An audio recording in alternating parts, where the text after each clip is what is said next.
Thank you. It's Bob Weeks. I'm interested in learning more about the candidate's stance on eminent domain, specifically the taking of private property for the purposes of economic development. Because on Mr. Longwell's card, he talks about protecting private property rights. But last year, Susan Estes of Americans for Prosperity and I appeared at a city council meeting asking that the city remove their support in their legislative agenda for the use of eminent domain for economic development. But that measure passed the city council unanimously. So I'm just interested in learning more about the eminent domain stance of both candidates. Thank you.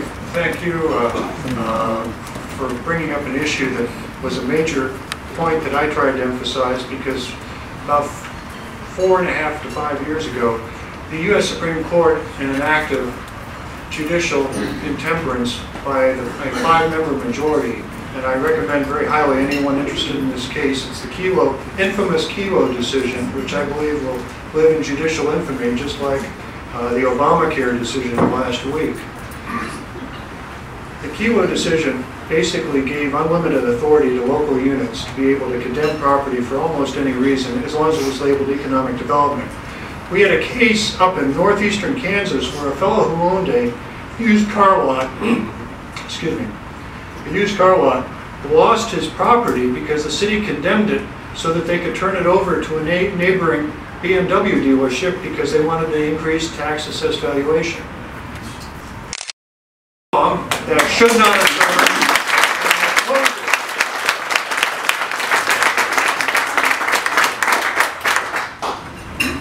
This might be one of the very few issues where my opponent and I agree. We don't often agree, as you know, on a variety of different important policy decisions, but on eminent domain we agree. I don't know that you've ever seen a case. I would encourage any of you to do the research and find a case where the city of Wichita has ever taken property by eminent domain for economic development purposes. I'm thrilled that our state has now addressed that issue in a very dramatic fashion that safeguards property so that citizens can't lose their property by eminent domain. And if they do lose it by eminent domain, if there's someone in far northeast Kansas, as my opponent has shared, or someone in some remote county somewhere in Kansas, the state now has protected them and made certain that if they get their property stolen by the government by eminent domain, that they're very well compensated. They have to have an evaluation done by independent appraisals, and they have to pay twice the value of what market value is for that property. We haven't ever done it. We will never do it. We've never taken property for economic development reasons by eminent domain. Share one quick story with you. When I was on the May School Board, we were growing schools and needing additional property to expand, and we were wanting to expand a parking lot next to one of our schools, buying up many of the homes so that we could build this parking lot. Well, one house said they didn't want to sell.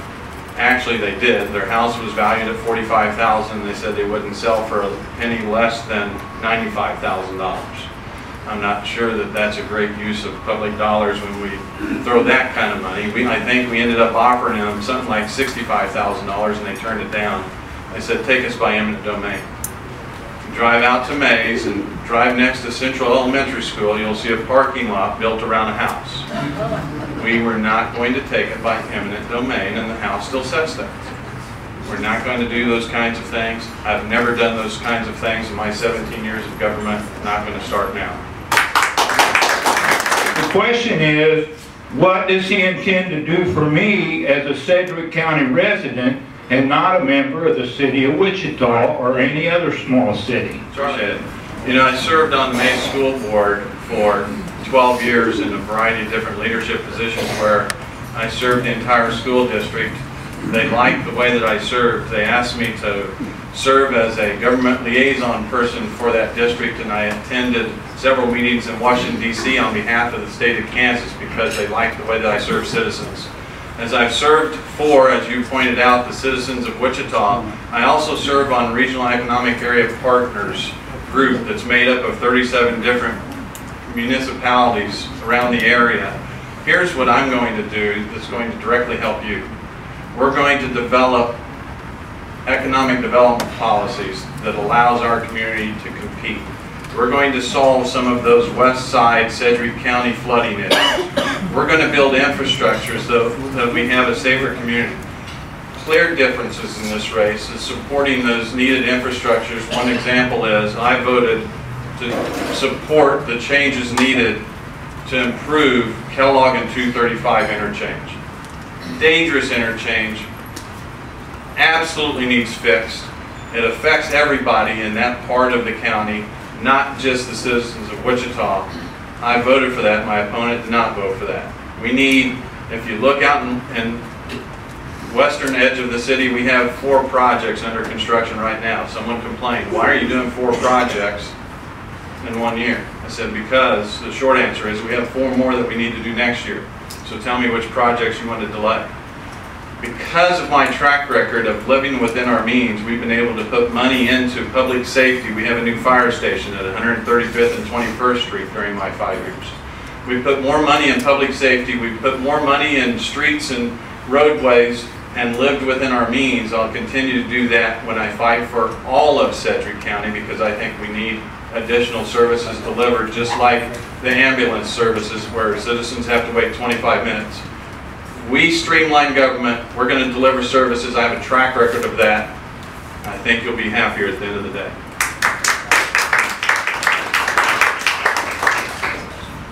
I appreciate the question because it shows a difference between us as candidates, because we've made a number of accomplishments in terms of road projects and work, and I'm going to try and answer your question in this manner.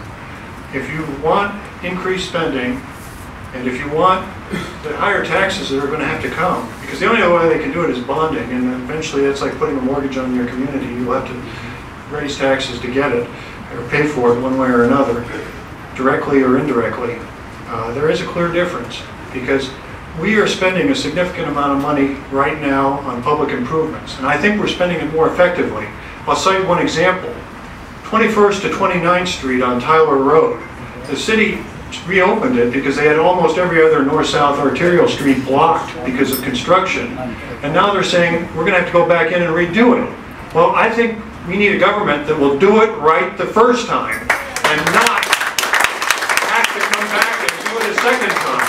Now on 235 in Kellogg, basically this is the #1 highway project in the city of Wichita, according to the Kansas Department of Transportation. But the city didn't have any money for it. They do have money for what's called a half-access project at 13th and 13th and Zoo Boulevard.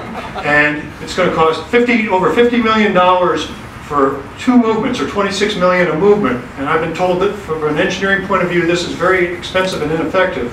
What the county did decide to do was we are going to use basically 1 year of all our funds for highway and spread it out over 3 years and help redo that intersection at 235 and Kellogg that needs to be redone. But if the city of Wichita had some money in it, instead of having to redo Tyler Road between 21st and 29th Street, we'd be much better off. I want to begin by thanking the folks, every one of you, each and every one of you, for coming out, whether you support me or support Councilman Longwell. I very much appreciate you participating in the political process, and I look forward to seeing you either at the polls August 7th or shortly before. There's a clear choice in this race between the 2 candidates. You have a candidate who says, I want to empower you at the ballot box. It's working in 3 of our 4 neighboring states. No tax hikes without voter approval. Let's do it. Let's do it now.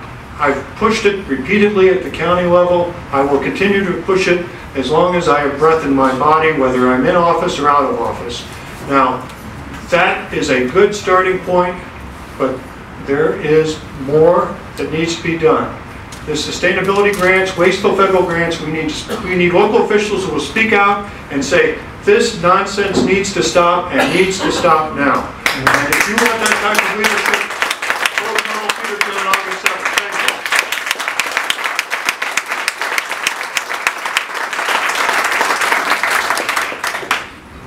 Let me help educate my opponent on one item, because he's obviously confused. When you look at Tyler Road between 21st and 29th Street, #1, it was done by a private contractor. and the city's going to hold them accountable because it doesn't meet our standards. The citizens are unhappy, and they should be, and the private contractor is going to go back in and do it right at the private contractor's expense, not the taxpayer's expense. So it's one thing to get up here and grandstand and tell the city to do it right the first time. It's another to make sure that we're holding people accountable. And we do that on a variety of different fronts. There are clear differences, obviously, in this campaign. I have shared with you before that the city of Wichita in the last 5 years has refused to spend more money than they take in. We have balanced our budget without tapping into those reserve funds, and we've done it by streamlining government, by doing some consolidation of internal departments, and we can do the same thing at the county level. We should be doing the same thing at the county level.